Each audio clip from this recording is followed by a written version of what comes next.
Hello and welcome to The Boring Show.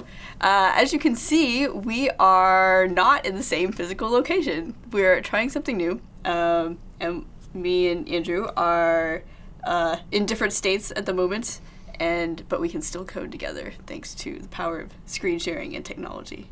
Mm-hmm. Yes, I imagine there may be a little bit of discussion as we get in sync here. So, Yes. First of all, some questions. So, we had some questions from people about source generation. Andrew, do you want to talk about that at all? So, Ravish Agarwal and Humanoid Typhoon 91, that's a pretty great name, asked for some practical examples for where source gen might be used. Sure, we can talk about it a little bit. Let me pull up one of our samples that uses some source generation. So if you are familiar with the Flutter samples repo that the Flutter team maintains, it's at github.com/flutter/samples. And one of the apps in here is our JSON example, which uses 3 different approaches to deserializing JSON. And 2 of them rely on source generation to make some of the source code for you, so you don't have to do it. And let me just show you all what that looks like. So JSON serializable, for example, it can take an object where you define some properties in a basic constructor like this, and it'll create a second file automatically with a whole bunch of generated code to do heavy lifting for you. So this one, it'll create a method to take your object and serialize it out to something JSON-like, a map. And it will also generate a method to take a map from JSON and turn it into your object. And so this is code that you never have to write, and it's done by the JSON serializable. Let's see if I can spell this. Close enough. By this package. So Dart, there is a package for Dart called Sourcechen that offers an API that other packages can use to examine a piece of code and then generate more source for it. And JSON serializable is one maintained by some folks on the Dart team to do that. Yeah, and I'll pile on. So this is the same API that the analyzer uses to analyze all of your code in your IDE. So when it gives you warnings or about maybe the type conversion not being quite right, that's using the Sourcechen package as well, is my understanding. Yeah, and it's not, the nice thing about JSON serializable is it's not a huge package at all. Like, it really only does these 2 methods. That's what it's there for. And so if you're curious about what it's like to hook into the API for SourceGen, it's a very good example for that. Like I said, it's built by folks at Google who use it a lot. We use it in one of our samples, and it's you know, it works well, and it's small. So if you're looking for a good model to go look at and try and understand it better, it's a great one. Nice. Cool. And as a matter of fact, so what we'll be doing today is we're going to be implementing a much requested feature from you all on YouTube, adding a database to the Hacker News app. And it turns out this also uses Cogeneration to generate the database API as well. That means everybody will get to watch me try and remember what the command is to actually do the source generation. That'll be fun. It is a little bit of a mouthful, but just make an alias for it and it's fine. Yeah. All right, so specifically, a lot of people have been asking about Room, which is a database system for Android. Basically, it could be a little... I haven't used Room, so my details might be a little off, but my understanding is, well, let me explain. So we have a Dart version called Moor, which is Room backwards, created by someone in the community. And I will pull that up right here. So Moor, it basically, so there's SQLite, which is the Flutter bindings to SQLite, which is a database. Now, that particular plugin requires you to write normal SQL statements as you go. So you need to know SQL. Moor changes that a little bit and allows you to write your things much more like Dart itself. So you can define classes that have, and then kind of specify the structure that you want your tables, your database tables to have. And then we generate code that connects and does sort of the serialization and deserialization into the database for you. And then you can just kind of make calls more Dart-like as well. So it's in essence, it's saving you from having to learn SQL. Although probably a knowledge of like how to query databases is probably useful. I don't know if Andrew, you have any more to say on SQL database stuff. Well, it looks. I mean, SQL's been around since before I was born, I think, and. ORM's object relationship management. Relational databases? Relational management. Yes. SQL is for relational databases, but then there's another layer that people have been building on top for a long time to do to handle the wiring of one of your objects sitting in memory to the actual database itself.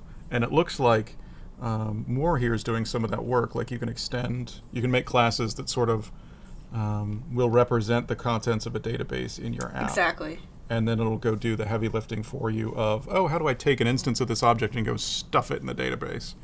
And I'm guessing that's the source that gets generated, as we will probably see. Exactly. Yeah. That was said much better than what I just said. But here, I'm pulling up the SQL Flight database, or not database, plugin. And there's some examples, and you see this looks pretty much like your standard SQL. You got your create table, and so you're just creating strings to do that work. Whereas with Moor, let's see if there's writing a query, it looks like Dart code. You're using select. It still uses those keywords like select and delete and insert, but and you have where. But it looks much more Darty, and you're using Dart idioms like, I'm going to take all those things and then apply a where clause to them to get stuff. So let's add this to our Hacker News app. And I was thinking what we could do is we could kind of star or favorite stories that we want to then, maybe we could have a separate page of favorite stories we can come back to and read later. Okay, yeah, that makes sense. All right, cool. So, we are working with a new third-party plugin, as I mentioned, so let's see how this goes. All right, so first of all, we're going to modify our pub spec. And, oh yes, and I should also mention, so since Andrew and I are not in the same physical location, we're making use of a pretty cool feature called Live Share with Visual Studio Code. So I think I just saw Andrew's cursor pop in there for a second. But yeah, we can both edit this code at the same time, which is pretty neat. There he is. So, all right, so we'll add more Flutter. Let's get our version. There you go. I'll stop editing now so you can actually do useful work. Well, I mean, you can add the dev dependencies while I add that's this. Okay. I was just adding silly comments. That's what I bring to the table. I mean, we could do that. There's lots of potential for, comedy value going on here. I think it was 1.4 as well. Let's copy that.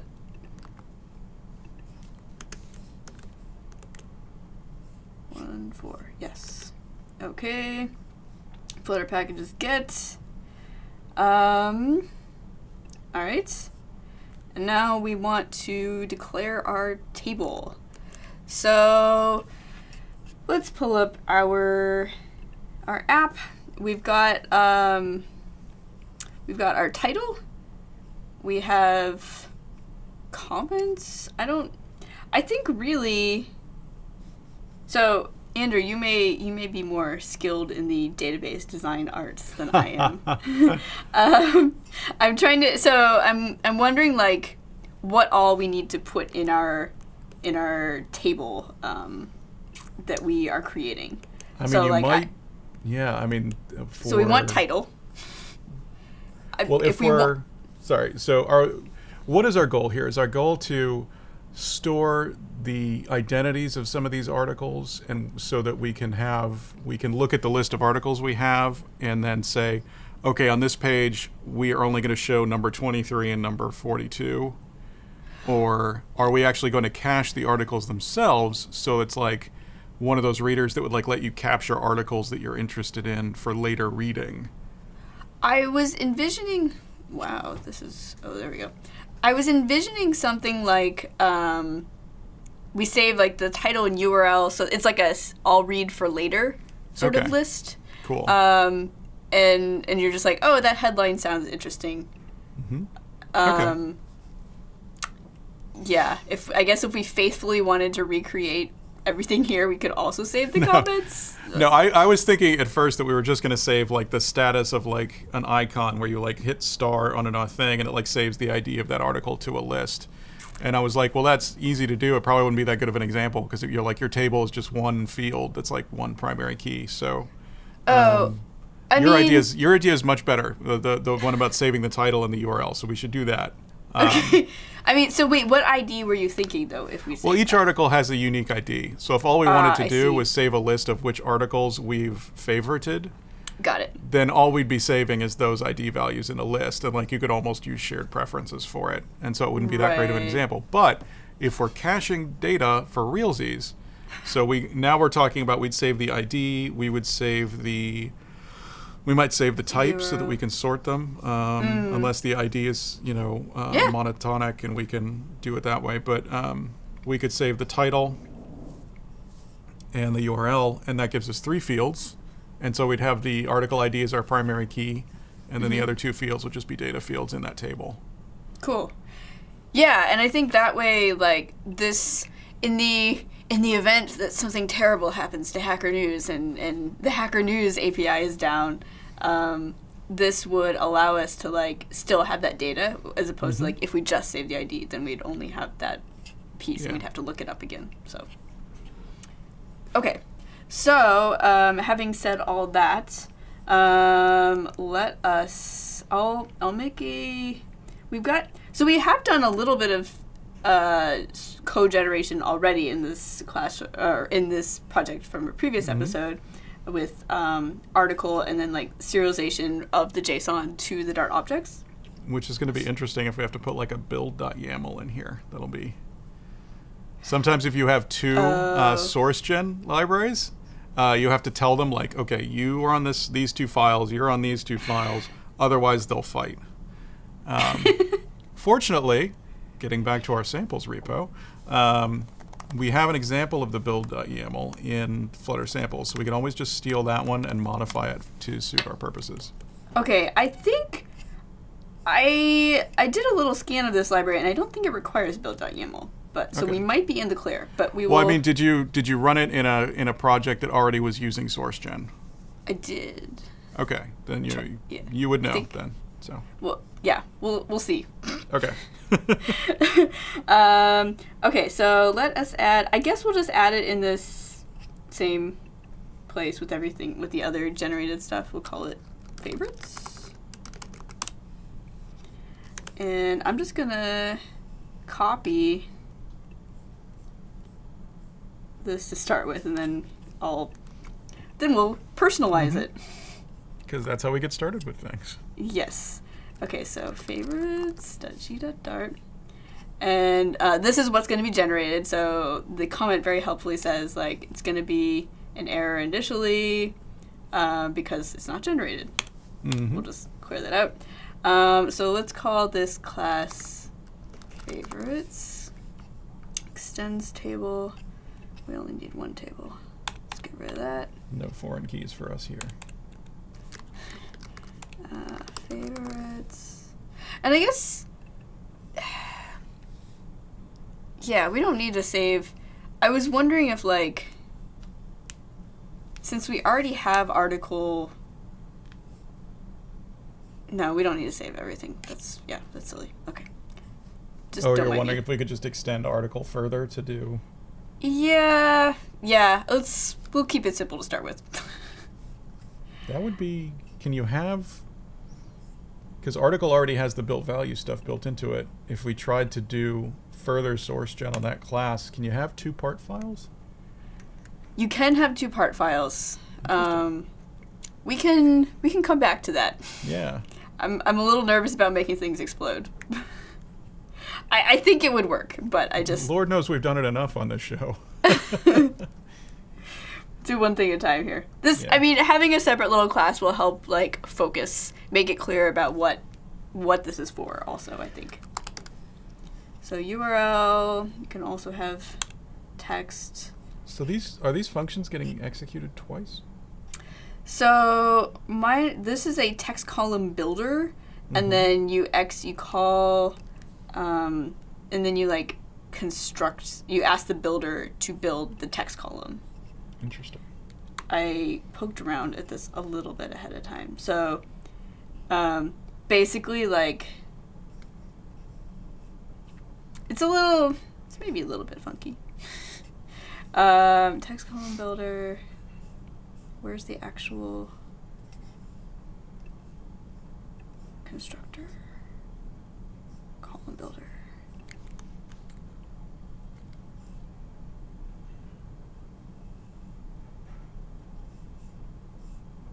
Come on.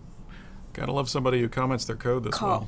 Oh, I see. This is maybe a not normal Dart pattern.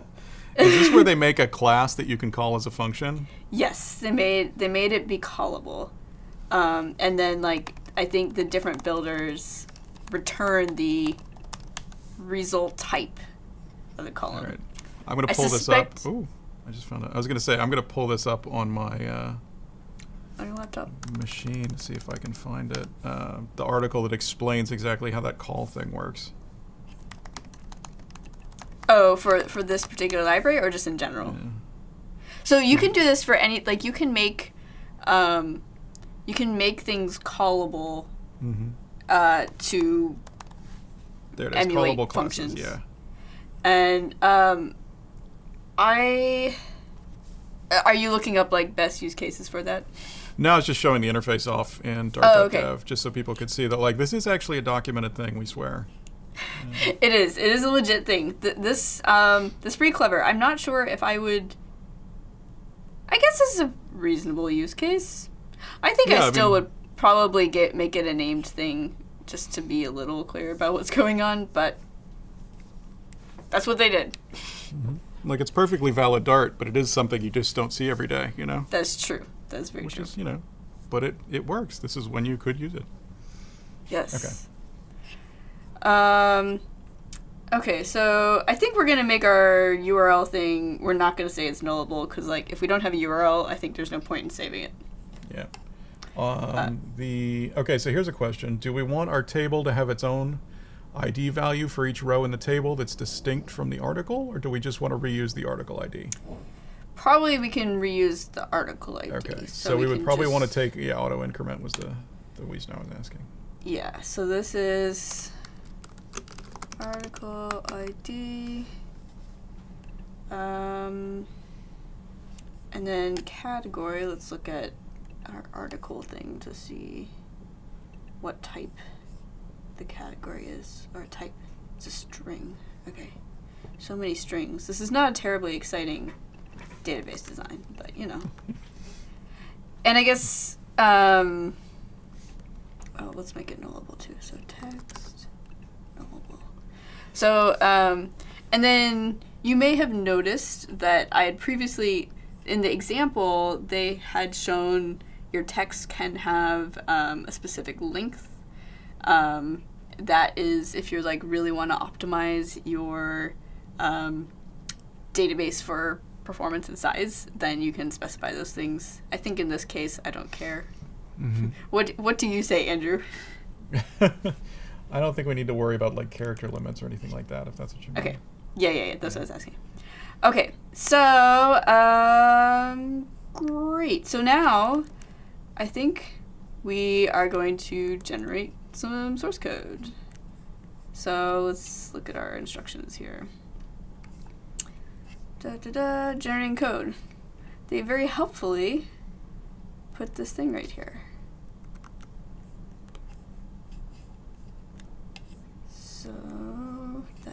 wrong app. Are you about to do the magic?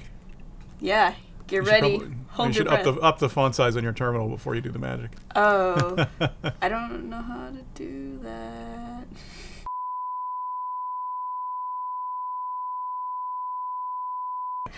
I pressed the wrong one. Oh my gosh. Let's try again. Okay.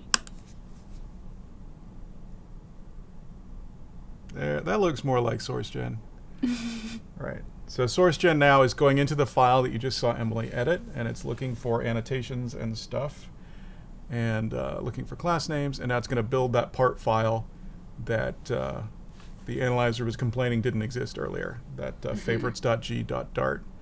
And then do we have any work to do afterwards to sort of link the two together, or is it done for us? It's done. We already had, like, we're importing that part file, so. Okay. Well, like with JSON serializable, for example, it'll generate the part file, and the part file will have two functions that you can use, but then you have to go and sort of like reference them in your file. Table here might do that work on our behalf. So. I think that's actually very nicely in the next step. So we generate the code, and then you see we extend our generated database right here. Mm-hmm. So we're going to add that.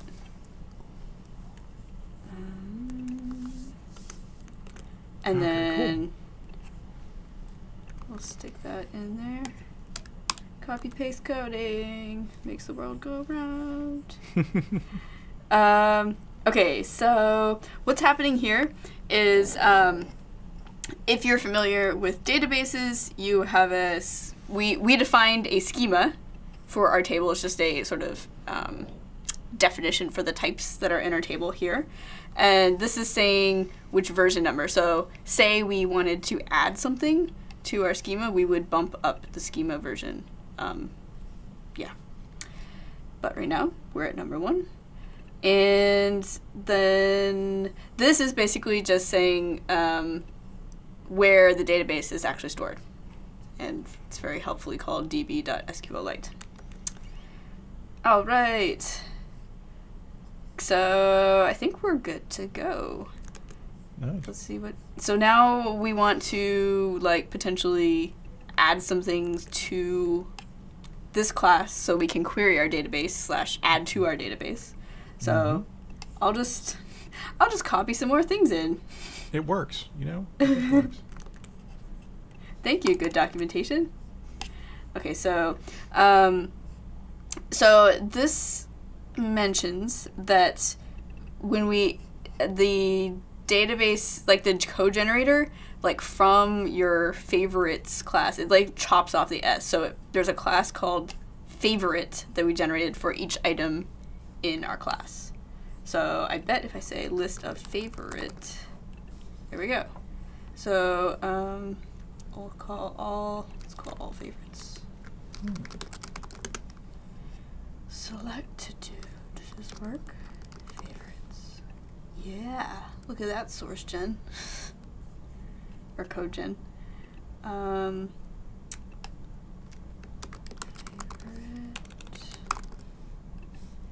Select favorites.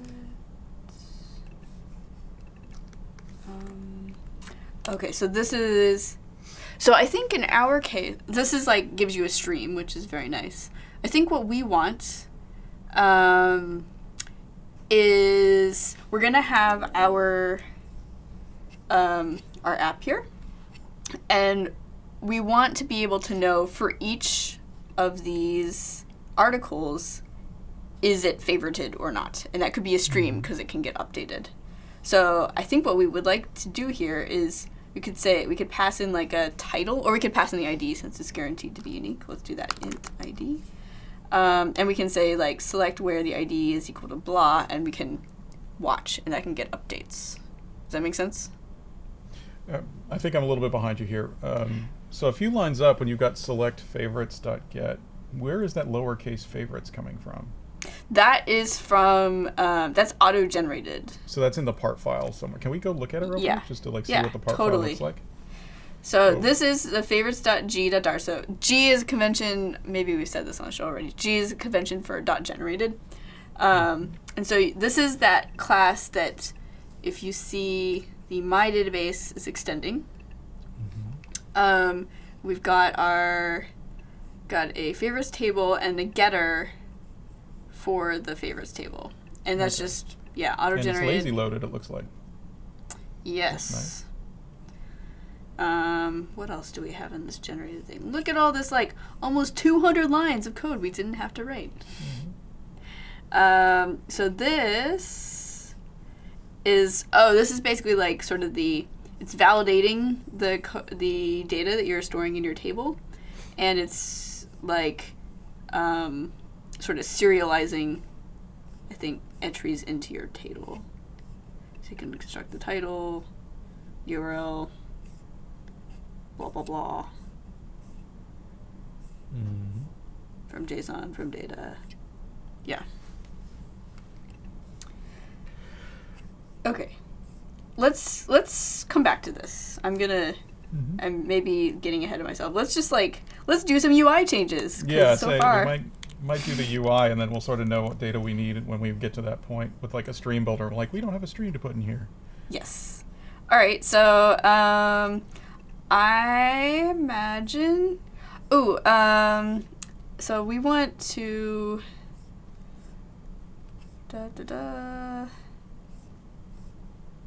Where's our title? Expansion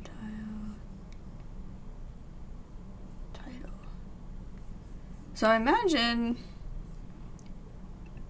I think we should just put the star, like, we should have it always visible, so it's not like when you expand, I imagine, yeah? Yeah.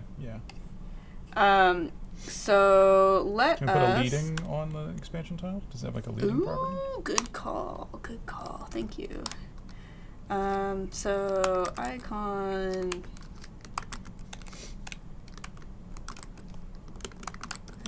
dot stop. So I don't think I think it's just the first property. I don't think it's labeled as icon. I don't think it's a named parameter. I think it's just like you have to give us an icon. That's a good point. I made that mistake like 2 dozen times. Hey, look at that. Okay. Cool. So now we arrived at the part where we need to turn it on and off, right? Like full or just the star border, right? Right. So so I guess this should be like an icon button, right? Yeah. And maybe I think that does take an icon. No? It doesn't seem to know what icon button is? Or does it think it's a misspelled word? I think it's missing something. Okay. Oh wait, what? Can't be defined. What? Can you do Command P? It's unhappy because on pressed.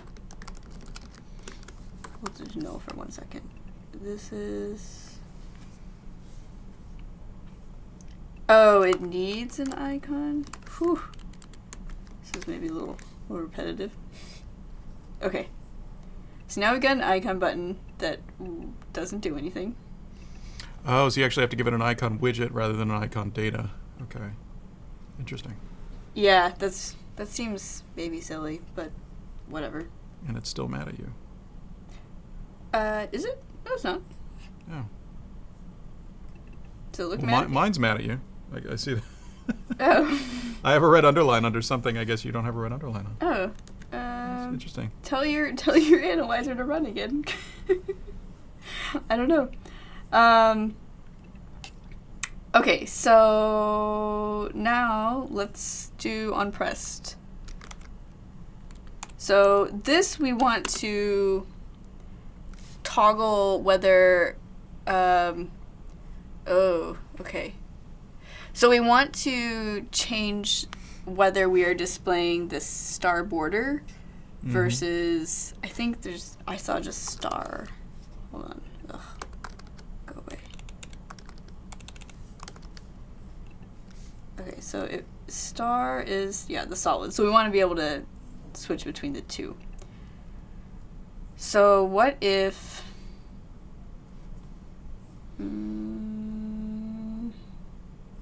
So is this where we would put it in like a stream builder? Yes. Around the icon button? Yeah, I think you're right.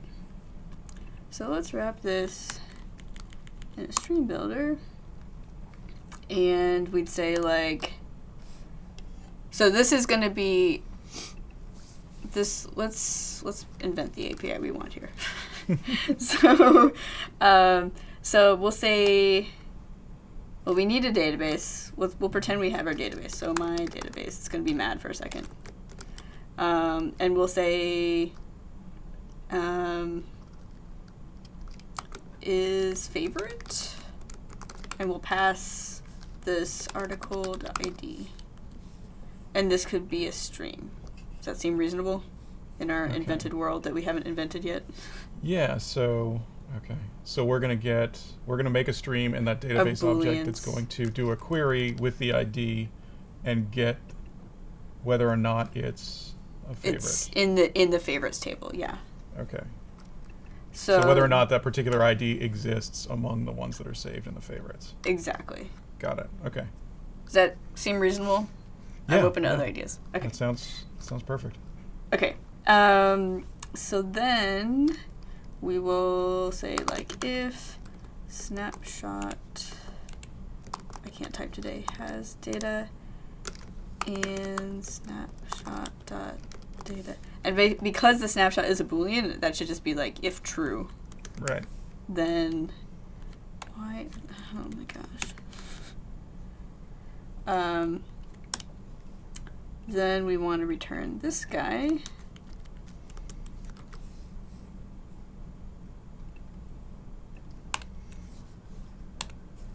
And this is gonna, again, we're gonna write this, but my database dot. If we press it, so this is, well, let's come back to this. No. And then otherwise,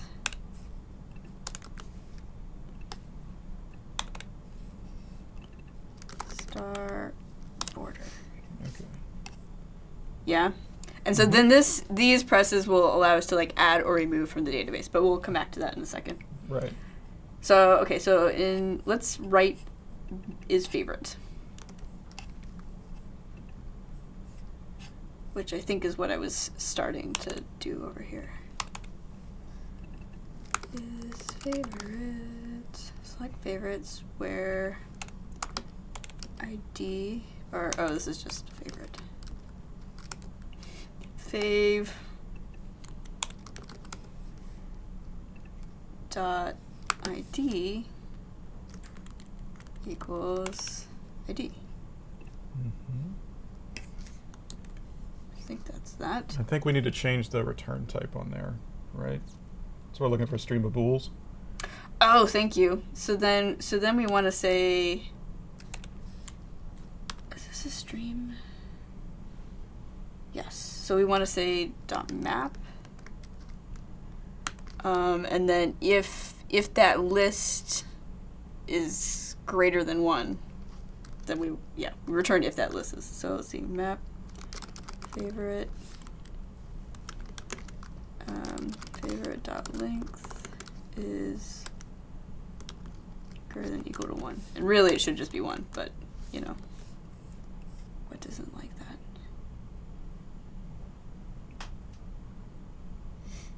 Oh, right. As you were saying. Okay. Yeah? This would be a total nit, but do you like the parameter name in that map? So you're not getting a single favorite there. You're getting a list, right? In that in the last one. Oh, you're right. And you've got named that's favorite. Favorites list.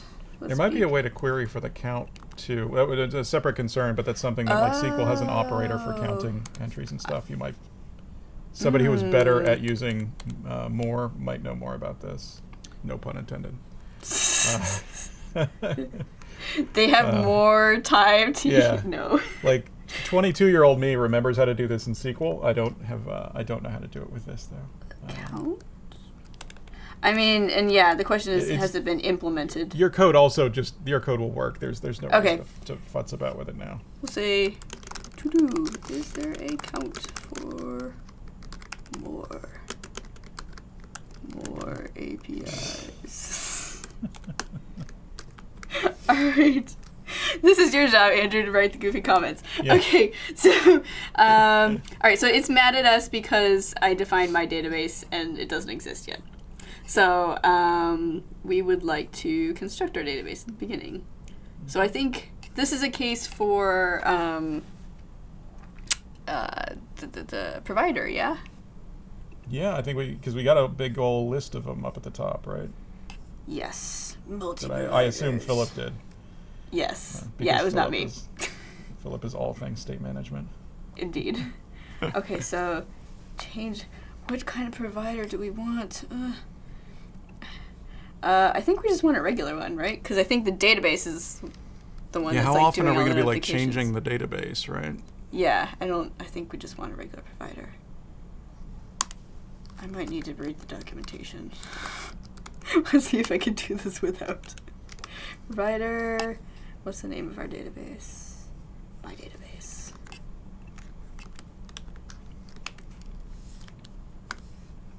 And we want builder and a potential dispose method.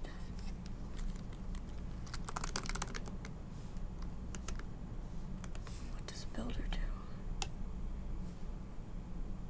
Takes a context. We don't care about context for this, yeah? Yeah, this is interesting. I've never used provider in such a advanced way. Like, he's got one provider in this list that looks like it depends on another one. And unfortunately, ours is independent, but... Yeah. Oh, I think we need import. That's why it's mad at us.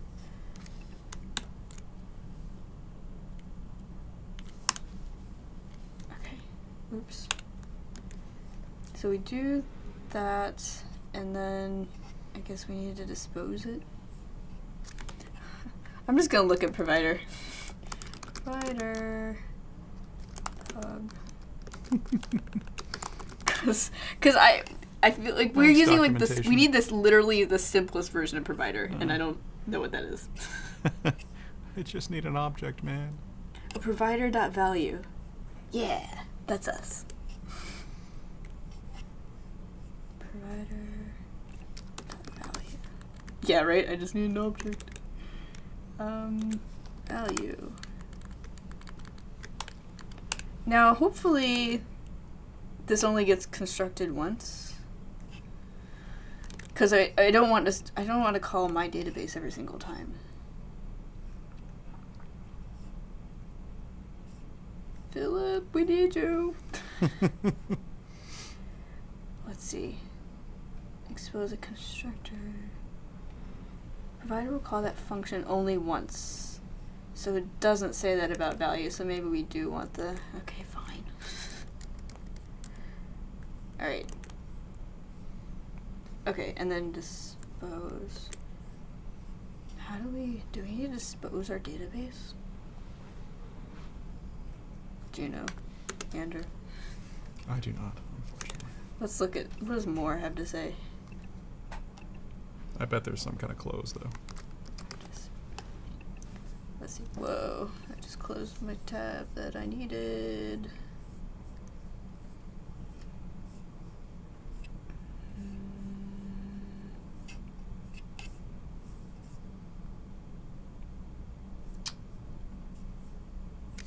I could search the source code.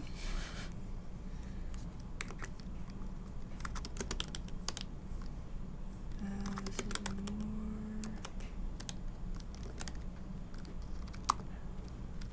Good grep. Close. Controller. Doesn't really seem to have one. Alright, we'll carry on then. Okay, so we've got that, and now provider.of. Where did my database go? Where's my error? Provider.of context. And we need to say my database. Why is that not happy? What? Oh, it's on here.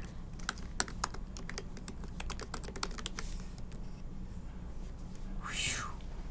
Okay, let's see what the ooh. Provider. Oh, we need to do a hot restart because we added. Yeah, we just changed a whole bunch of stuff.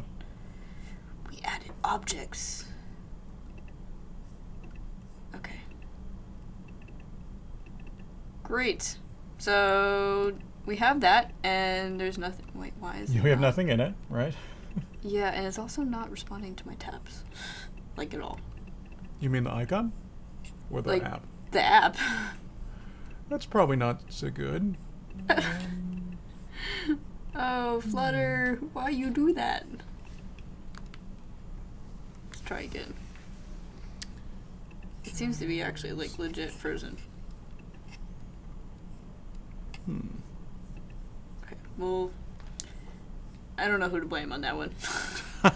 You want to just do a hard restart and see what happens? Yeah, that's what I'm doing. Okay, so while that's building, I guess we can work on these like on-pressed things to add to our database. So, and there you are. Oh, you're, let's say, void add favorite. And maybe we should have a Boolean for success or something. And we could call it favor. Mm-hmm. And I think I saw documentation for how to do this. Let's see. Writing queries. Is it getting started? Insert. No. Insert. Into blah insert. Okay. Into.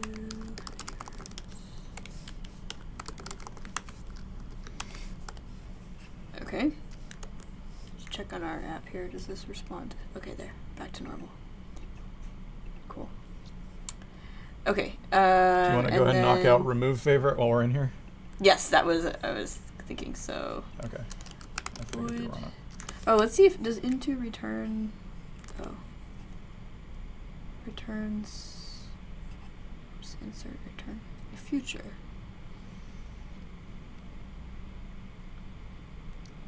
With what? What is it a future of?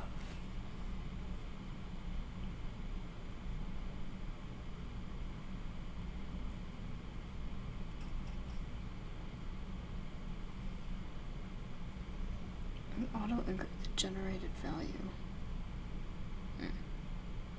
Oh, it's like, okay, let's just, yeah. We'll just ignore that for now. Or do you think we should we like test that it returned a value? Because then we have to like await and stuff, which is a little annoying. What do you think, Andrew? Well, we should be able to fire and forget this if the stream builder is just going to update automatically, yeah. Right? No, I agree. That's and it's less code and complexity for us right now, which is always a win. Great. Yeah. Okay, so remove favorite. So let's say we want to remove by ID. Int ID. And then let's look at the code and see how we do this. How does one do with delete? Delete. Okay. Delete. So delete from favorites where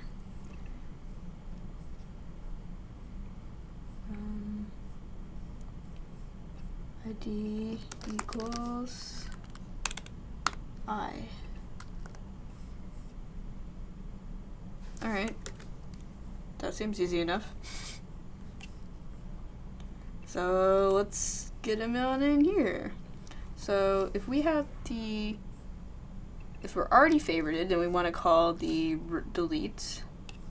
Maybe, here's a question that maybe is best for Philip.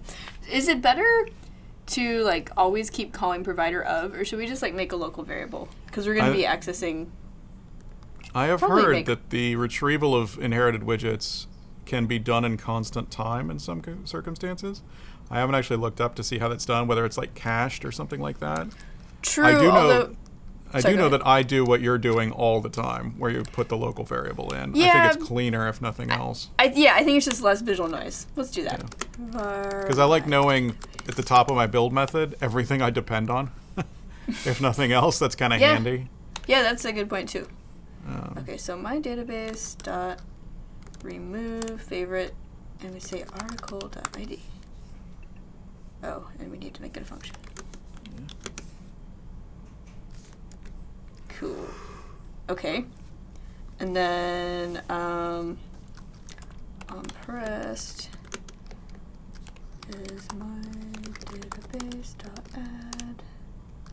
And let's say, so this is more generated code because they created this favorite object, and we can pass in ID is article.id, and then URL.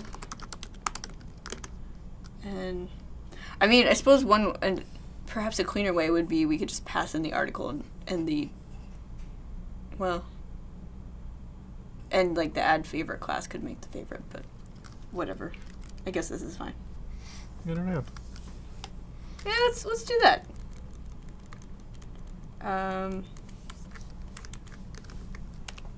Add favorite, and we'll pass in, oh my gosh, I have too many parentheses. Article. I think I messed up my parens. Okay. So if we do that, and then in favorites, say article, this is no longer a one-liner.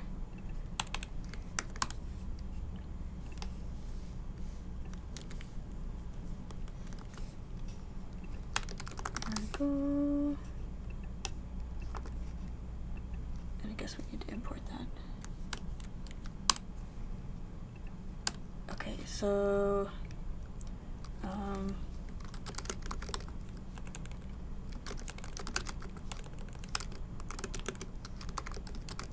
this could all do, actually this all could be done in one line, but you know, whatever. ID, article.id, URL, article.url, title,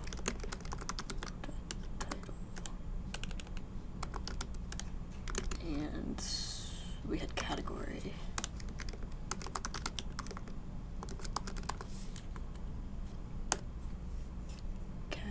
Category? Oh, it was type. That's right. Okay.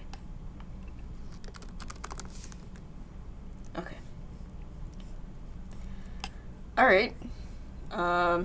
Moment of truth here. Let's see if this works. It seems like it should work. Can we scroll the app now? You can scroll the app. Hey, I see a full star. But, okay.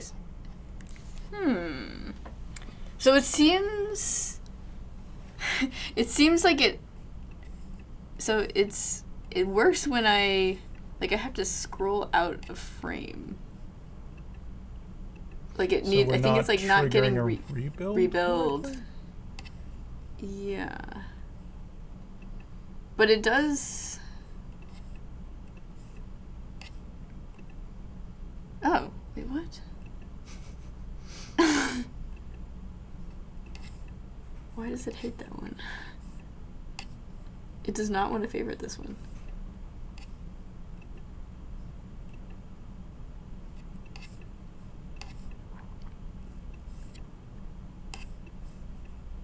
What the heck? Oh.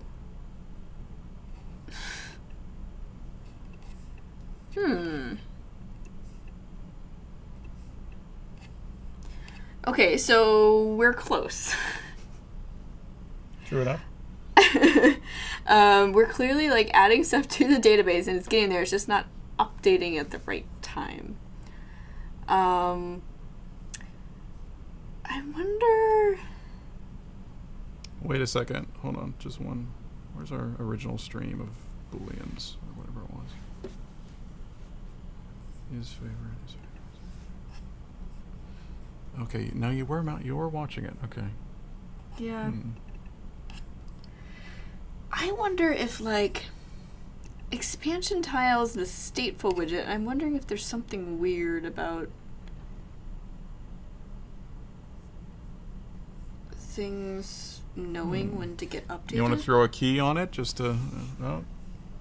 Well, I guess our padding has a key. Our expansion tile doesn't.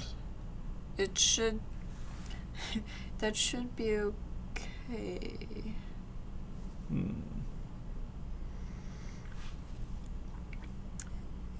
What if... Let me do something dumb here for a second. I'm gonna... Works for me. If expansion tile is being weird with the rebuilding for some reason, let's just try and, like, move this out of expansion tile for a second. So, like, we could make a like a column row or something. Yeah, or row. That's probably better. Come on. Oops, not that. I can type. I promise. Okay. Expansion. Wrap with row. And we'll just stick this in. See what happens.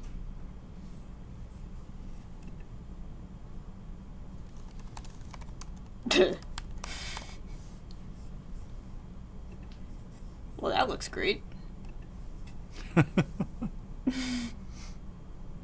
Really? What the heck? No. Oh. Try deserializing. Oh, that happens sometimes, I think. Press on and see if you can get past it. Okay. I don't think we ever went back and fixed that issue. See if you go back to the app if you've got a display. Oh, no, still weird. It's spinning. We had what is the issue? We had an issue for a while where Hacker News, it would occasionally give you an article ID that didn't really exist. And then you would go to get the details of that article, and it would be like, I have nothing for you. Go away. And it would, our deserializer would be like, well, I can't deserialize nothing. I don't know what you want me to do. And throw an exception. Fair enough. And I think in the course of like 11 episodes, we've never gone back and fixed it. Oh, well. Today's not the day yet. Yeah. Okay, so while that is building, let's look at expansion tile and see if they have any information for us. Trailing, use with list view. Yeah, I pulled up the source, real quick to expansion tile, and I didn't see anything. Navigator is where I usually run into trouble. If you have a widget that involves a navigator and you rebuild its children for its home state, like the builder that it uses for its home state, that doesn't mean it rebuilds its home state, even though you did that, and you can sometimes run into issues there. But this doesn't. It should be just rebuilding. Okay, it doesn't. For some reason, it does not like putting expansion tile in a row. Let's try expansion tile in a column. You could always just comment out the expansion tile completely. That's true. Oh, okay. Okay, so... Alright, so we have this... Whoa. So wait, that is working or it's not? I think it's working. Well, it's hard to know, like, which ones I had favorited, which ones I hadn't. Let's see. So I'm gonna this time I'm actually going to deliberately kill the program because I want to see this persists over a state. So we have two potentially life-friendly and China sells dollars is gold. Those are the two that are favorited. Okay. As far as I can tell. Yes. Okay. Kill and relaunch. I'm guessing it didn't like putting expansion tile in a row because expansion tile likes to expand to fit all the space. Although the fact that it didn't give us an error is kind of strange. It may be one of those widgets that doesn't use expanded. It just fills every bit of space it gets, and so if you put it in a row, it's like, oh, I'm infinitely wide now. Still, like I said, it's odd it didn't give us error about that. But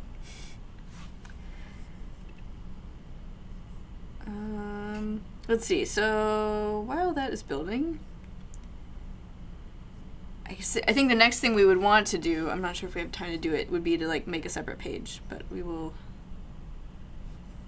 see. First we gotta fix this thing. Uh-oh. Now there's nothing favorited. What is going... Okay, I think it's time to print the information in our database. Oh, wait, what? It became... This one became favorited. Something bananas is going on here.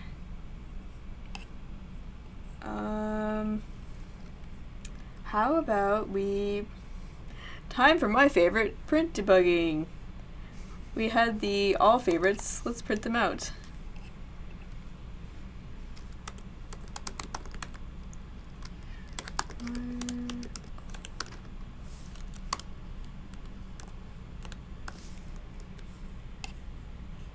Let's look at our output. That's not very helpful. Oh, we need to await. Oh, wait, now we're at a build method. We can't await. Alright, print everything.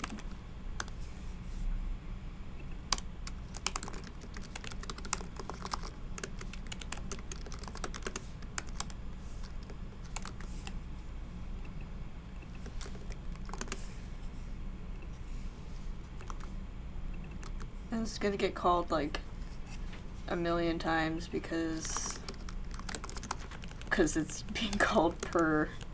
We can move this up. It's being called like per tile.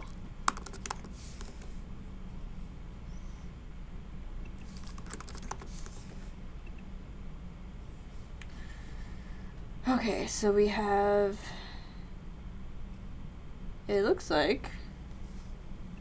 So the China, Bay Area homes, and planets. China, planets, where's the Bay Area homes? What? That could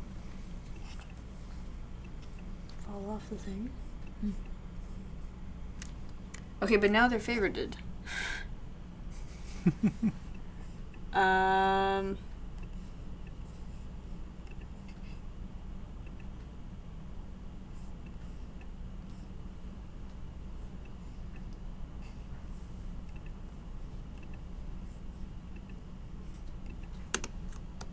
See if I can get them to reprint. Okay, so that deleted them from the database, and they are no longer favorited, as you expect. Well, that's good. Oh, I just hit the search thing. Okay, go back, go back. And it's not. So is it not favoriting things when you click it? Let me force my build method to run again. No, it got added. Interestingly, though, looks like it got added multiple times. Maybe... We don't have any constraints on our table, do we? We need to say it's like a unique ID. I bet that's part of what's going on, is like, because I keep clicking things, and so... Okay, let's... Maybe, can we add like a unique... I specify that it's unique.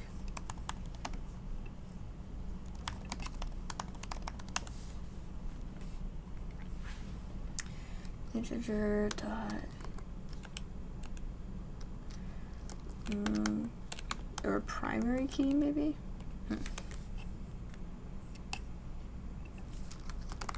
Primary key...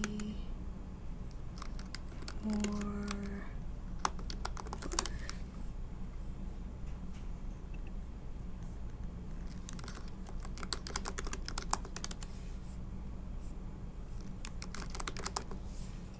column definitions, table name,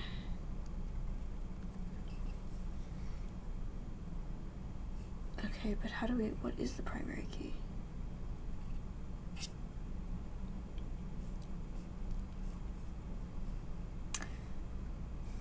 You know, I wonder if we actually need this auto increment thing. Like, we shouldn't, but I don't know how to specify a primary key otherwise. I don't know if we need a primary key so much as we just need to make sure that that integer field is unique. So like we just need to declare it the primary key. It doesn't need to increment necessarily. That's what I'm saying, but like Yeah. I don't know how to. I'll search again. Let me search in the source code. Primary. Get primary key. We have an example with primary key. I might look at that.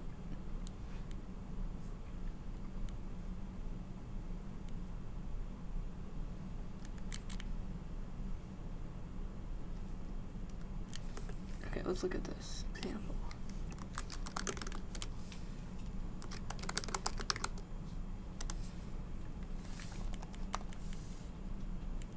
Specify custom primary keys. So maybe we just make a getter. Let's try that. Okay, so moor does not yet support unique keys natively. You can use a custom constraint and pass it the string unique in all caps, and apparently that will create a unique one. I'm looking at Do you want to source code for moor. Yeah, I guess let me see if I can. Yeah, go ahead, jump in and edit do away. this. So up here.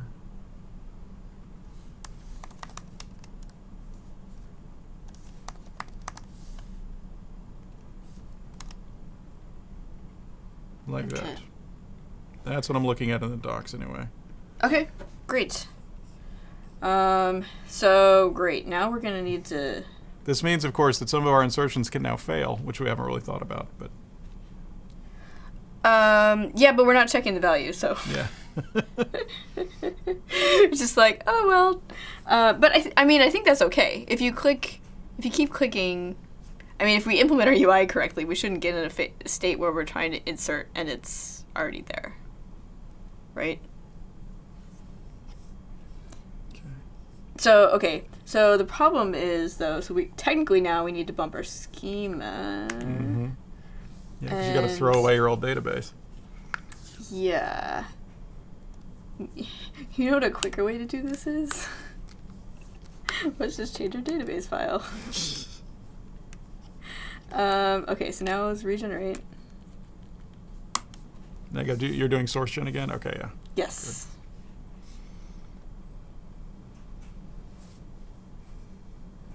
Good. We're really close.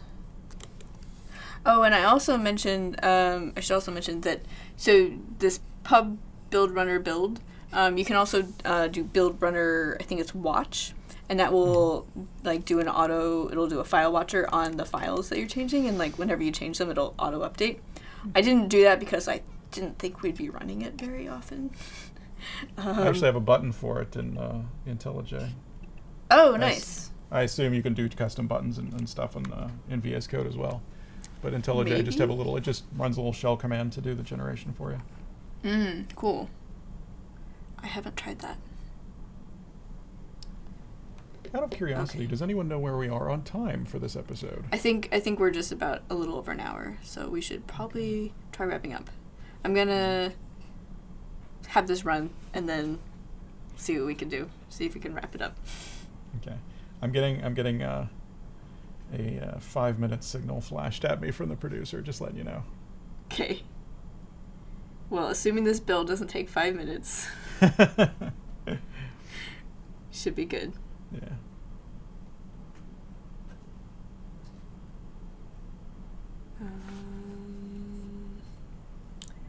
Loading stuff.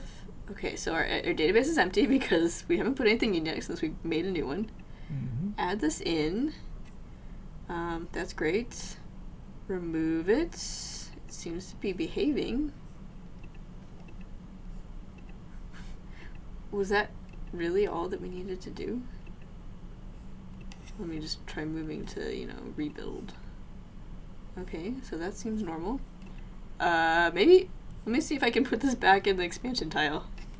That would be amazing if that was all we were missing. The problem was we were just adding many, many records and it was messing us up. Yeah. Okay, get rid of that. And I'm surprised nothing's getting kicked out to the log when you try to add one and it fails. well, it wasn't failing before, right? Because it was. I mean, it should be failing now, like if you try and click the button multiple times, right? No, but like our thing is updating, so it's not actually trying to add it multiple times. Like basically it'll, if it updates correctly, it will. Now why is that not? Oh boy. We have an exception somewhere. Aha. Constraint failed. Oh, so I think I just because it was there. Okay, so let's now our UI was not quite updated. We're so close. We're so close. This one has not been added. Okay, so there's something going on with expansion tile because this seems to work. Yep, this works. Okay. We're missing some kind of state then that's getting held onto by an expansion tile, I guess, right? Yeah. Okay, so let's wrap it up here. We're like we're almost there, and we can do the finishing polish on like making this look better in the next episode. But to sum up, Andrew, do you want to do a little summary? Yeah. So we incorporated the moor package. We defined a table, right? We added some columns to that table. Then we added some queries that would enable us to get data out, such as the isFavorite stream. We added some methods to do updates. So we have add favorite, which does an insert. We have remove favorite, which does a delete. And we were pulling all of this out and displaying it in a stream builder that was getting updated correctly when it was not in an expansion tile. So I guess look forward to our next episode, which will be expansion tile focused. Yes, we'll figure out what's going on with that. There you go. But yeah, that's I think that's about all the time we have. Yeah, so yes, feel free to send us more questions in the comments, and we will see you again in 2 weeks. Bye, everybody.